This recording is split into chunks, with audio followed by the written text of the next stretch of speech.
किसान भाइयों की एक और मुख्य समस्या है जो है थनैला।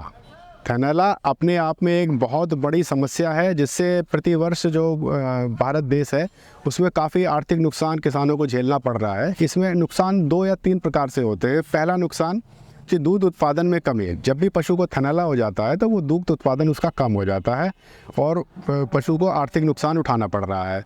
ये तो सीधा प्रभाव हुआ।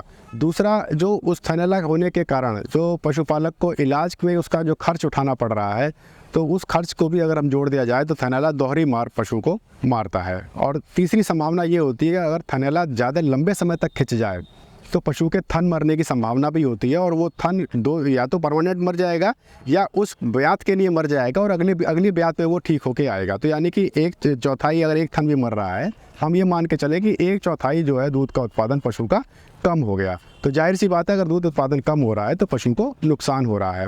अब थनैला के कारण क्या क्या है? जितनी भी प्रकार के कीटाणु, जीवाणु, वायरस और फंगस, प्रोटोजोआ हैं, वो सारे के सारे जो हैं पशुओं में थनैला रोग का कारण होते हैं। साथ ही जब आजकल हम देख रहे होंगे जो पशुओं का मैनेजमेंट है, धीरे धीरे हम कच्चा जो फ्लोर है, जो फर्श है, उसको हम ख़त्म करते हुए खड़ंजा बिछाने का प्रयास करते हैं। तो खड़ंजा क्या होता है? पशुओं की जो थन है उसको आप ये मान के चलें कि वो पशु का जो थन है वो हमारी आँख के बराबर मुलायम है। तो क्या हम अपनी आँख को ईंटों के ऊपर रख सकते हैं? नहीं रख सकते। तो उसी प्रकार उसके थन को भी ईंटों के ऊपर अगर आप रखेंगे तो उसमें चोट लगने की संभावनाएं ज़्यादा हो जाएंगी।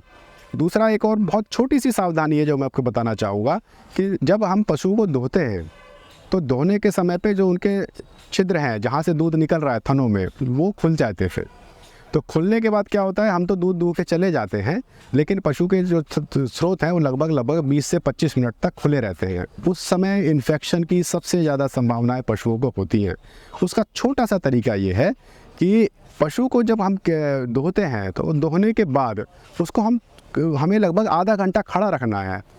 क्योंकि वो अगर वो बैठ गया और ज़मीन से, मिट्टी से उसके कीटाणु अंदर चले गए तो उसमें थनैला की संभावनाएं बढ़ जाएंगी। तो बहुत छोटा सा तरीका कि धोने के बाद पशु को थोड़ा सा दाना या कोई हरा चारा उसको खाने में दे दीजिए। उसका मन लगा रहेगा उसके खाने में और वो बैठेगा नहीं। तो आधा घंटा अगर वो पशु इस तरह से खड़ा रह गया तो उसके जो छिद्र हैं थन के, वो छिद्र जो हैं वो बंद हो जाएंगे और इन्फेक्शन उस छिद्र से अंदर नहीं जा पाएगा।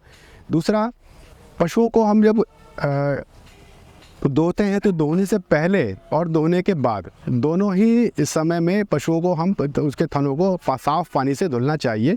और धुलते समय थोड़ा सा पोटेशियम परमैंगनेट, यानी कि 1 बाल्टी पानी में 1 चुटकी लाल दवा, जो पहले भी इस्तेमाल हो जाती थी पुराने ज़माने में, अभी भी इस्तेमाल की जा रही है। 1 बाल्टी पानी में 1 चुटकी लाल दवा से जो पानी तैयार होगा, बहुत हल्के गुलाबी रंग का, उस पानी से पशुओं के थनों को धोने से पहले और धोने के बाद दोनों ही समय में इसका अगर आप धुलाई करते रहें, तो फर्श को बहुत हार्ड ना रखें, मुलायम रखें, नीचे रेत बिछा दें जिससे कि वो थन जो है दबे ना। तो हम इस तरह से करके थनों को हम बचा सकते हैं। दूसरा, कुछ विटामिन के सिरप आते हैं, विटामिन ए, डी और ई और साथ में एच, ये 4 प्रकार के विटामिन हैं जो थनों के स्वास्थ्य को, थनों की इम्यूनिटी को बढ़ा के रखते हैं, दुग्ध उत्पादन को भी बढ़ा के रखते हैं।